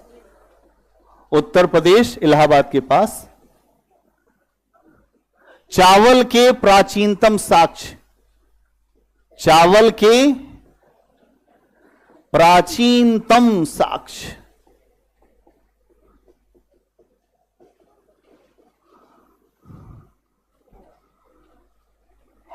अभी एक स्थल मिला है लहुरा देव, जिस पे प्रश्न आया हुआ है। लहुरा देव में अभी जो वर्तमान में यह स्थान है, यह है संत कबीर नगर उत्तर प्रदेश। संत कबीर नगर, ये एक नगर ही बस गया है महान संत के नाम पर, कबीर के नाम पर। संत कबीर नगर उत्तर प्रदेश में है। यहां पर सबसे पुराना साक्ष्य प्राप्त हो गया है एग्रीकल्चर का, लगभग 7000 से 8000 ईसा पूर्व के आसपास का। 7000 से 8000 ईसा पूर्व के आसपास का यहां आपको स्थल मिलता है। और इसी के कारण मेहरगढ़ जो सबसे पुराना स्थल था वो फेल कर गया। अब उसके जगह कोल्डिहवा आ गया है। तो अंडरलाइन वहीं कर देना कोल्डिहवा को, ये जो लहुरा देव को, ठीक है। कोल्डिहवा क्या है? चावल के लिए। और ये क्या है? यहां पर सबसे पुराना जो कृषि करने का साक्ष्य मिलता है लहुरा देव। तो दो बातें आपको नोट करनी है, वहीं नोट कर दो। पहला कोल्डिहवा और दूसरा लहुरा देव। जो लहुरा देव क्या है? प्राचीनतम एग्रीकल्चर का साक्ष्य, प्राचीनतम एग्रीकल्चर का साक्ष्य। ओके, प्राचीनतम एग्रीकल्चर खेती का साक्ष्य लहुरा देव संत कबीर नगर उत्तर प्रदेश से मिलता है। अब इस समय यही हो गया है। अगर मेहरगढ़ रहे और लहुरा देव रहे तो किस पे मारोगे? लहुरा देव पर मारोगे, छोटे वाला। इसका मतलब क्या होता है? छोटा, तो लहुरा देव पर मार देना, ठीक है।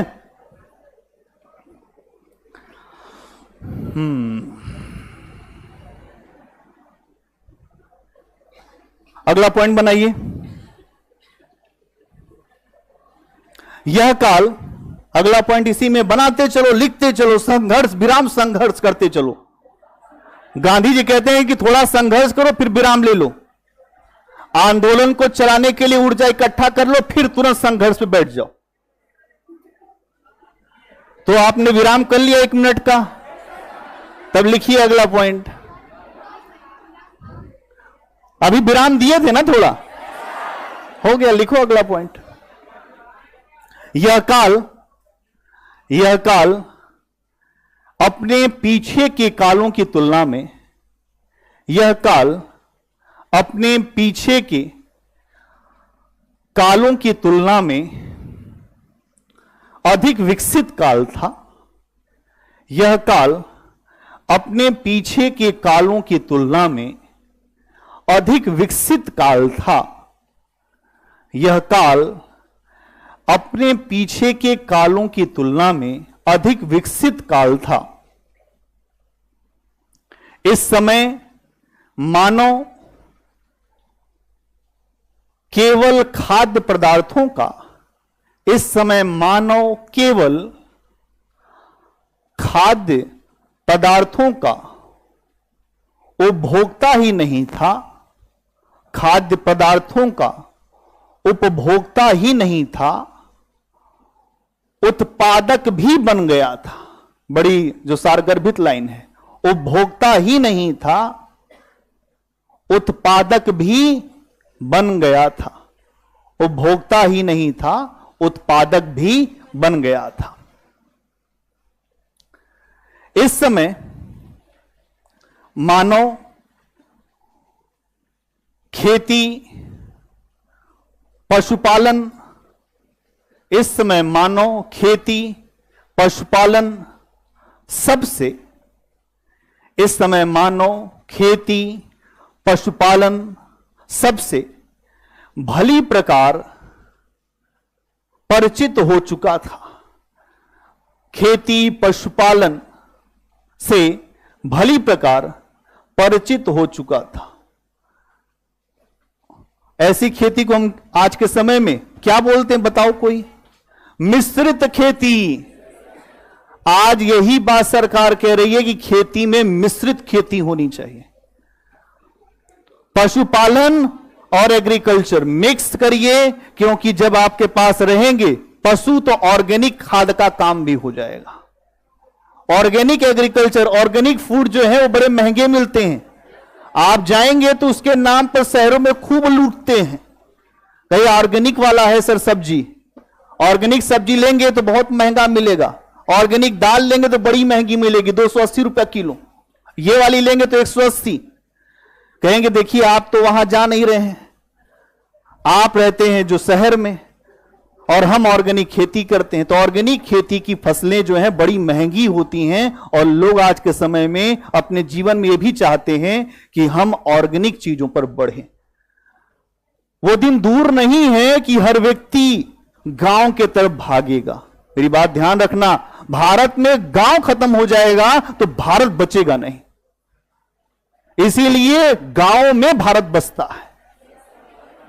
इंडिया बनाम भारत का संघर्ष है, इंडिया बनाम, इंडिया को पता नहीं है भारत कैसे चलता है। इंडिया मतलब जो लोग महानगरों में रहते हैं, अच्छे जीवन शैली को जीते हैं, उनके अच्छे जीवन शैली के पीछे कुछ लोग अपना मेहनत लगाते हैं, परिश्रम लगाते हैं, तब कुछ लोग चलते हैं।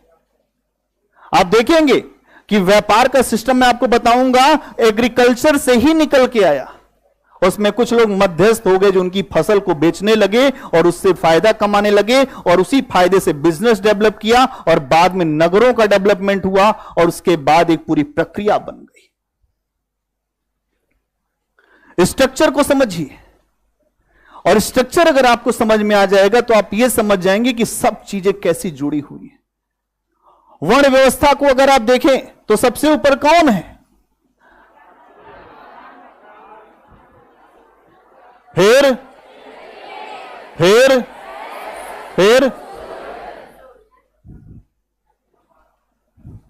BKVS ये कहता है भैया हम विशेष लेकर अधिकार आए हैं। अब ये विशेष अधिकार जो हैं यही खतरा पैदा करते हैं।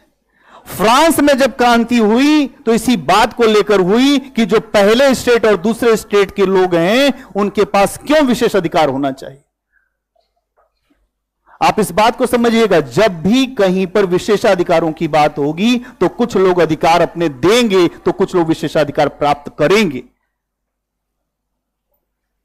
अब इस बात को समझना पड़ेगा, जब अभी मानो जो शुरुआत में है तो कोई विशेषाधिकार नहीं है, आगे आप देखेंगे जब राज्य बनेगा ना तो राज्य विशेषाधिकारों की मांग करेगा। इसीलिए गांधी जी राज्य विहीन समाज की बात करते हैं। उनकी बात क्या है? राज्य विहीन होना चाहिए समाज। और वो कहते हैं हम अपने नैतिक नियमों से चलेंगे। कैसे चलेंगे? तो नैतिक नियम क्या है? हमारा अंतःकरण। अंतःकरण का मतलब आपके भीतर अच्छा और बुरा व्यक्ति बैठा हुआ है। हम सब दुनिया में अच्छे भी हो सकते हैं और बहुत खराब भी हो सकते हैं। आपको क्या लगता है? आपके भीतर ही राम रावण संघर्ष कर रहा है, आपके भीतर ही शैतान और इंसान भी संघर्ष कर रहा है। जिस चीज को आप आगे बढ़ाएंगे वो चीज आपके सामने दिख जाएगी, जिस चीज को आप छोटा करेंगे वो चीज आपके अंदर से हट जाएगी। इसलिए इंसानियत का मतलब है कि अपने अंदर के इंसान को मरने मत दीजिए। अपने अंदर के इंसान को, अगर वो इंसान नहीं बचेगा तो आप भी नहीं बचोगे। कोई किसी को देखता है कि कहीं कोई समस्या में तो लोग मदद नहीं करते हैं, लेकिन जब वही समस्या खुद के साथ खड़ी होती है तो समझ में आता है किसी ने हमारी मदद नहीं किया।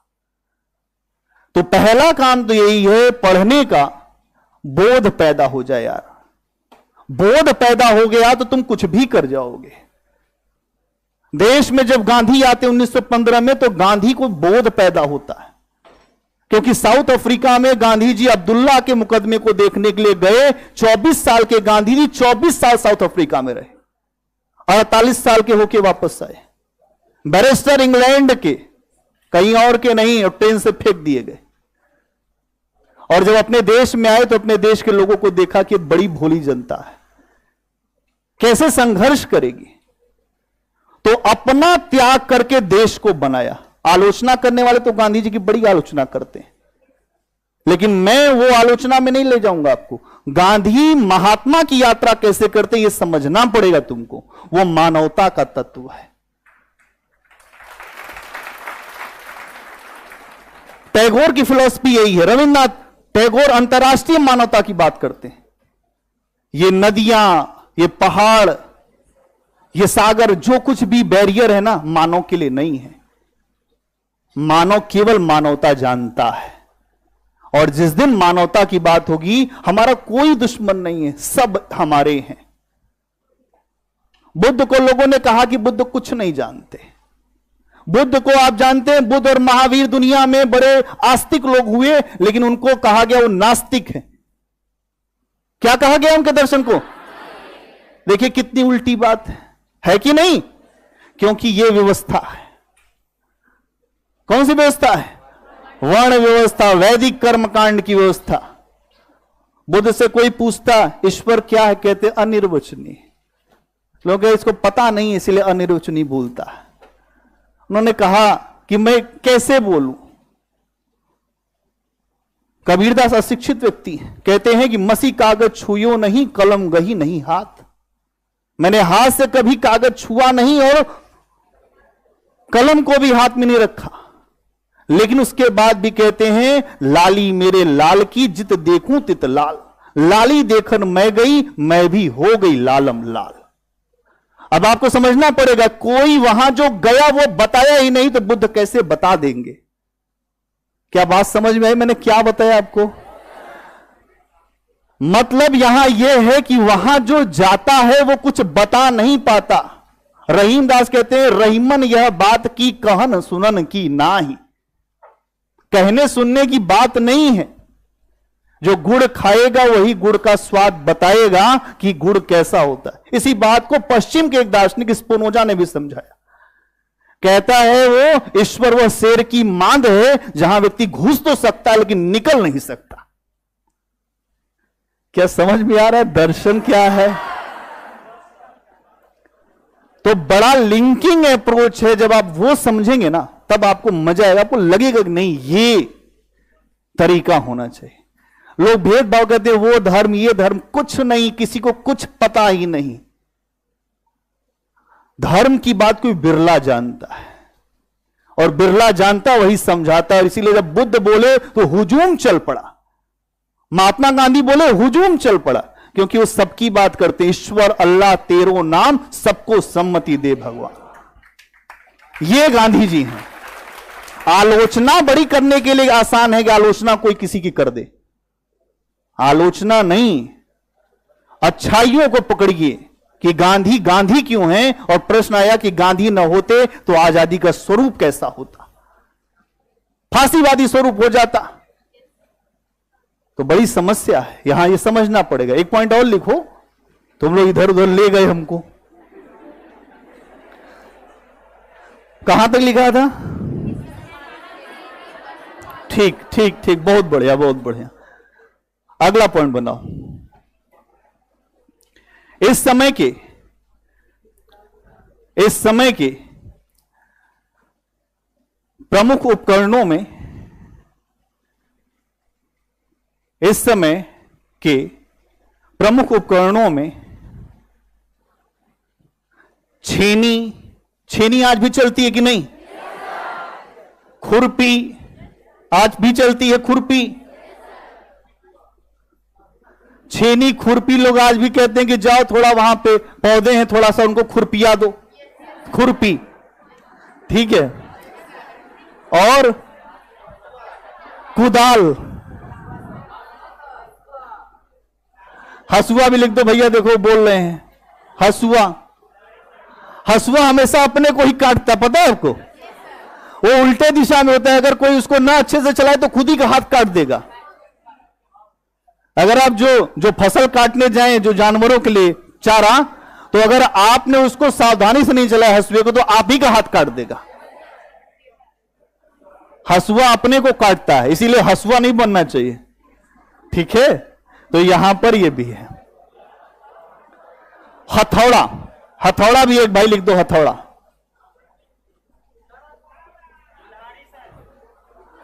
ठीक है भैया, ये भी लिख दो, हो गया, बस करो अब,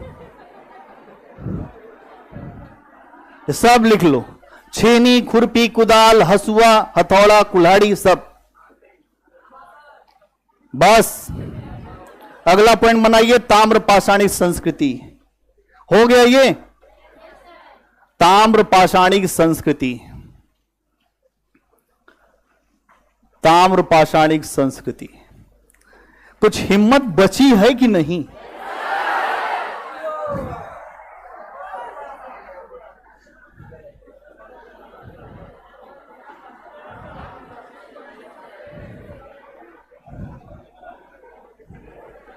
आज आप लोग बहुत अच्छा खेले हैं, आज आप लोगों ने बड़ा अच्छा खेला, बड़ा अच्छा सहयोग किया, जिसकी मैं उम्मीद कर रहा था कि आज ये सहयोग मिलना चाहिए, क्योंकि आप लोग चाहेंगे तो हम अच्छा पढ़ा सकते हैं, आपका सहयोग नहीं मिलेगा तो हम अच्छा नहीं पढ़ा पाएंगे, इसलिए आपका सहयोग हमें चाहिए।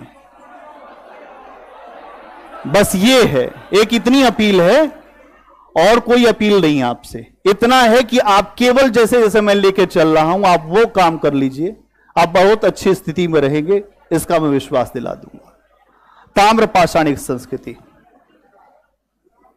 इसमें लिखिए कुछ बातें,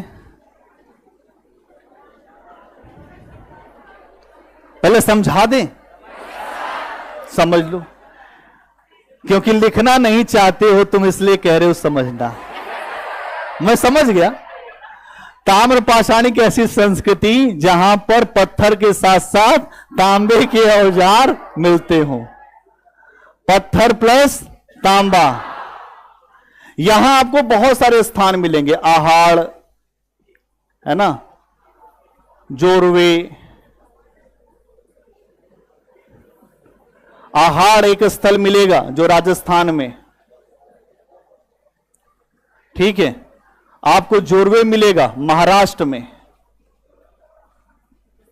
ये ऐसे स्थान है जहां पर पत्थर के साथ साथ तांबे के औजार मिलते हैं, है ना। अब एक बात समझना पड़ेगा कि पत्थर के साथ तांबे का औजार मिला तो क्या परिवर्तन हुआ कि नहीं हुआ? हुआ ना, बड़ा परिवर्तन हुआ। पत्थर को लेकर अभी छोड़ा नहीं है, पत्थर नहीं छोड़ा, एक और उसमें नई धातु का इस्तेमाल किया। तो एक प्रश्न बनता है कि सबसे पहले इस्तेमाल की जाने वाली धातु कौन सी थी? प्रश्न एक। तो यह बात हो गई। तो यहां पर आप देखते हैं यह चीज दिखती है, और क्या दिखेगा यहां? एक आपको और संस्कृति दिखती है, कायथा संस्कृति। कायथा, ये कुछ स्थान हैं जहां पर आपको पत्थर के साथ साथ तांबे के औजार दिख रहे हैं, पत्थर के साथ साथ तांबे के औजार दिख रहे हैं। कायथा संस्कृति। कायथा संस्कृति क्यों महत्वपूर्ण है? कायथा संस्कृति में प्राग हड़प्पा, हड़प्पा और हड़प्पा के बाद तीनों के समय का स्थल मिलता है। मतलब प्राग हड़प्पा, हड़प्पा और हड़प्पा के बाद, मतलब यह है कि यहीं से ये जो ताम्र पाषाणिक संस्कृतियां हैं, यहां से सिंधु घाटी सभ्यता का लिंकिंग मिलना शुरू होता है। मतलब हड़प्पा से पहले, हड़प्पा का और हड़प्पा के बाद का, तीनों का एक संगम मिलना शुरू होगा कायथा संस्कृति से। तो प्रश्न आ सकता है आपके सामने कि कौन सी ऐसी संस्कृति है ताम्र पाषाणिक जहां पर हड़प्पा के तीनों स्तरों की जानकारी मिलती है? कौन सा? कौन सा? बहुत बढ़िया, बहुत बढ़िया, ठीक है। इसके अलावा आहार संस्कृति। आहार संस्कृति में क्या है? यह राजस्थान की संस्कृति है, और आहार संस्कृति को अगर आप देखें तो इसे ताम्रवती संस्कृति भी कहते हैं। ताम्रवती, ताम्रवती मतलब यह है कि यहां पर तांबा का जो है बड़ा प्रयोग हो रहा था, तांबा का बड़े पैमाने पर प्रयोग हो रहा है, इसलिए ये ताम्रवती संस्कृति भी कहलाती है। और यहां पर लोगों ने घर बनाया, और घर बनाया किससे? पत्थर से। किससे? वहीं लिख देंगे, पत्थरों से लोगों ने घरों का निर्माण शुरू किया। पत्थरों से घरों का निर्माण। पत्थरों से घरों का निर्माण शुरू हुआ। और ये जो पत्थरों से घरों का निर्माण शुरू हुआ, ये आपको जानना पड़ेगा कि यहां अब लोग धीरे धीरे अपने जीवन को व्यवस्थित आधार दे रहे हैं, क्योंकि अगर यहां व्यवस्थित आधार नहीं देंगे तो अचानक कोई नगरीय सभ्यता पैदा ही नहीं हो सकती। नगर बनना एक सतत प्रक्रिया की देन है। सिंधु घाटी सभ्यता अगर बनेगी तो उसके पीछे कुछ चीजें होंगी, और वो चीजें खड़ी होंगी ताम्र पाषाणिक संस्कृतियों से। क्या क्लियर है दिमाग में? मतलब अगर सिंधु घाटी सभ्यता का जन्म होगा, कुछ कहते हैं विद्यमान सिंधु घाटी सभ्यता अचानक नगरी हो गई। कैसे हो सकता है ऐसा? कभी कुछ भी अचानक नहीं होता, सब कुछ बड़ा आराम से होता है, प्रोसेस के साथ होता है, धीरे धीरे होता है। यहां पर भी ये धीरे धीरे हो रहा है। आपने अभी पूरे पाषाण काल से यात्रा करके आप आए कि मानो बड़ा पत्थर, फिर छोटा पत्थर, उससे छोटा, फिर उसके बाद व्यवस्थित, अब फिर यहां पर आ गया नया उपकरण, नई धातु का प्रयोग करके अब मानव कुछ सीख रहा है, कुछ नया सीख रहा है। और यही आप देखें, इनाम गांव में ऐसी बस्ती महाराष्ट्र में मिलेगी, जोरवे संस्कृति में, जो किला बंद है। अगर आप देखें यहां जोरवे में इनाम गांव नामक एक स्थान मिलेगा, इनाम गांव। और इनाम गांव में अगर आप देखेंगे किले बंद जो नगर आपको दिखाई देगा, मतलब घेराबंदी हुई उसका चारों तरफ से। अब आप यह सोचिए कि जब घेरने की बात आ रही है, इसका मतलब कि अब और लोग व्यवस्थित हैं, कुछ ऐसे लोग रहे होंगे जो विशेषाधिकार की बात करते होंगे। जब भी कहीं स्थान पर विशेषाधिकारों की बात होगी, कुछ न कुछ होगा, तो कुछ बदलाव आएगा। और यहीं से जब बदलाव आएगा तो जो उस समय के नवपाषाण काल के जो स्थल हैं, वहां से एग्रीकल्चर का सरप्लस अमाउंट फ्लोट करेगा, और वो अमाउंट जब फ्लोट करेगा तब वो जगह अलग अलग नगरीय केंद्रों में दिखेगा। मतलब सिंधु घाटी सभ्यता में जो अधिशेष मिला, उसके पीछे ताम्रपाषाण काल की बड़ी भूमिका है। अगर आपसे प्रश्न पूछा जाए कि सिंधु घाटी सभ्यता में हम जो विकास देखते हैं, उसकी आधार भूमि ताम्रपाषाण काल ने तैयार किया, टिप्पणी करिए, कर लेंगे कि नहीं? प्रश्न ऐसे ही शब्दों की बाजीगरी से पूछा जाता है। प्रश्न पूछने के लिए कुछ नया जो मैकेनिज्म नहीं होता है, प्रश्न ऐसे ही पूछा जाता है जब जोड़ते हैं आप, लिंक करते हैं। एक प्रश्न आया जो यूपीएससी में कि वर्तमान के नगरीकरण, वर्तमान के स्मार्ट सिटीज को सिंधु घाटी सभ्यता से क्या इनपुट प्राप्त होता है। जब वहां पर लोग प्रश्न देखे तो उड़ गया दिमाग, अरे बाप रे बाप, ये तो पढ़ाए थे सर कि नहीं पढ़ाए थे। तो आए जब लोग लेके प्रश्न कि सर ये प्रश्न आया है, बड़ा विलक्षण प्रश्न, कि इसमें कुछ दम नहीं है, तुम पहले वहां मन से हार गए इसलिए तुमसे बना नहीं। अगर तुम मन से लड़ते ना तो तुमसे प्रश्न बन जाता। आज आप देखिए सिंधु घाटी सभ्यता की विशेषता क्या है। एक व्यवस्थित नगर, एक सिस्टमैटिक माप तोल से लेके पूरा सब कुछ, मानव खोपड़ी में छेद का भी साक्ष्य वहां से मिलता है। इसका मतलब वो लोग ऑपरेशन करना भी जानते थे, रासायनिक प्रक्रियाओं को जानते थे। स्मार्ट सिटीज आज आप जो डेवलप कर रहे हो ना, वो डेवलप कर चुके थे। इसीलिए यूपीएससी और स्टेट पीएससी में प्रश्न पूछे जाने की संभावना बनती है कि आप क्या सीखते हैं। तो नहीं प्रश्न बनता है कि ये चीज आया है और आप इसको रट लिए, ऑल्यूशन एकदम अंदर रख लिए, कहे आप कोई दिक्कत नहीं, नहीं बनेगा प्रश्न। वो प्रश्न आपकी समझ से बनेगा। तो क्या समझ है कि स्मार्ट सिटीज को डेवलप करने में आज हम जो सोच रखते हैं, उस सोच से ज्यादा बेहतर सोच वहां थी। आज के हमारे नगर ओवर क्राउडेड हैं, जहां पर नालियों का सिस्टम, ड्रेनेज सिस्टम सब खराब है। अभी दिल्ली में 2 दिन बारिश होता है तो नाव लेकर हम कूद जाएं, यह स्थिति होती है कि अपनी गाड़ी उसी जगह डूब जाती है। क्या महानगर है भाई साहब। वहां मुख्य नालियों को ढक कर रखा गया है, नालियों के ऊपर पूरा फुटपाथ टाइप का सिस्टम बना रखा, वहीं पे बैठ के दुकान लगाओगे।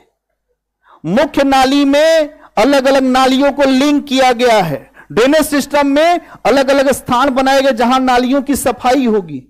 अरे क्या सोच है उनकी। आप कोई हल्के लोगों के वंशज नहीं हैं, आपके वंशज बड़े विद्वान लोग थे। क्या आपको समझ में आता है?